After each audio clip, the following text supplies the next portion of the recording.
हाय hello नमस्ते, welcome back to my channel Sharma ma'am. तो बच्चों आज हम करने जा रहे हैं चैप्टर 3 एक्सरसाइज 3.1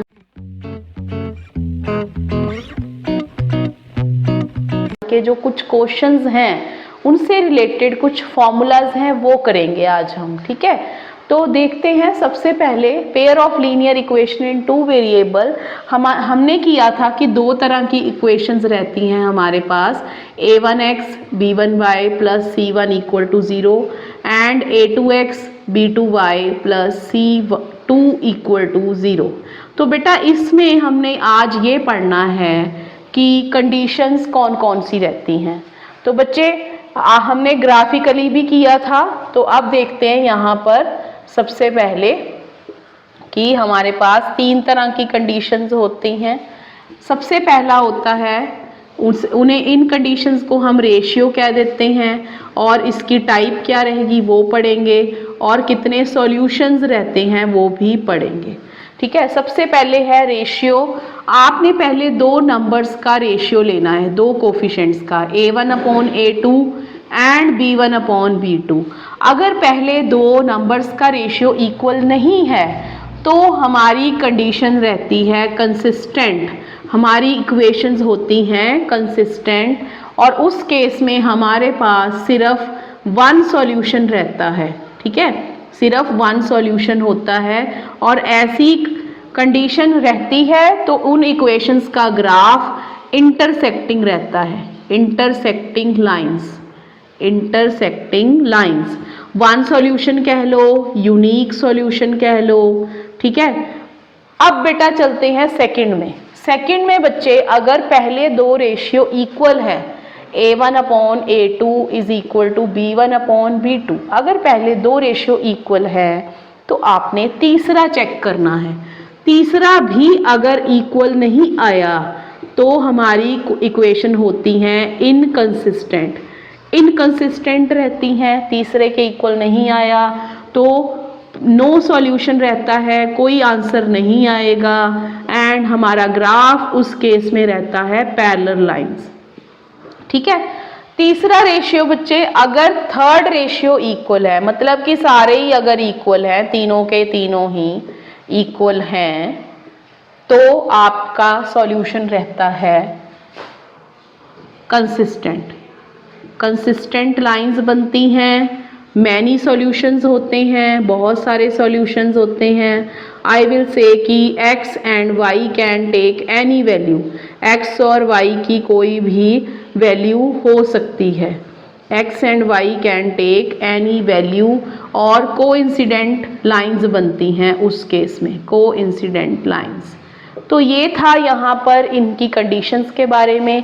आपने याद कैसे रखना है, नंबर वन मतलब वन सॉल्यूशन, मतलब पहले दो रेशियो इक्वल नहीं है।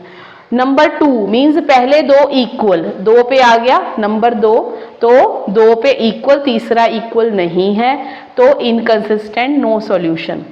तीसरा नंबर थ्री मतलब तीनों ही इक्वल है, तीनों इक्वल है तो मैनी सॉल्यूशन। तो ये थी इनकी कंडीशंस। अब हम करेंगे इससे रिलेटेड कुछ सम्स। तो बच्चों स्टार्ट करते हैं सेकंड क्वेश्चन ऑफ एक्सरसाइज 3.1। हमें दिया हुआ है on comparing the ratio find the line representing the pair of linear equation intersect a point. अगर एक पॉइंट पे इंटरसेक्ट करती हैं, पैरेलल हैं कि कोइंसिडेंट हैं। तो बेटा इक्वेशंस आपके सामने हैं, हमने इनको कंपेयर करना है with a1x b1y plus c1 and a2x b2y plus c2 equal to 0। तो a1 हमारे पास आ गया 5, b1 इज -4, c1 इज 8, इसी तरह a2 is 7, b2 is 6 and c2 is -9। तो फर्स्ट पार्ट के लिए बच्चे आपने रेशियो लेना है, a1/a2 आ गया 5/7, b1/b2 -4/6। पहले आपने फर्स्ट टू रेशियो ही देखने हैं।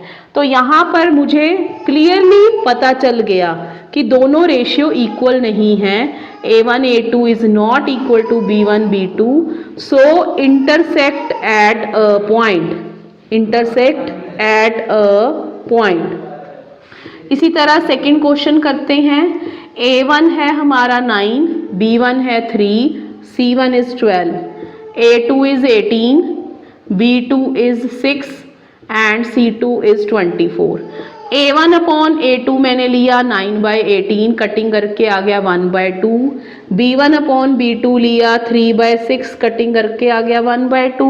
इसी तरह बेटा C1/C2 12/24, वो भी आ गया 1/2। सारे इक्वल आ गए ये तो अगर सारे इक्वल हैं तीनों के तीनों, then we have coincident lines, many solution.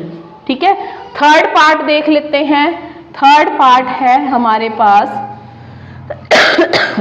A1 is 6, B1 is -3, C1 is 10, A2 is 2, B1 is -1, C2 is 9। तो बेटा A1 upon A2 6/2, B1 upon B2 is -3 -1, C1 upon C2 is 10/9।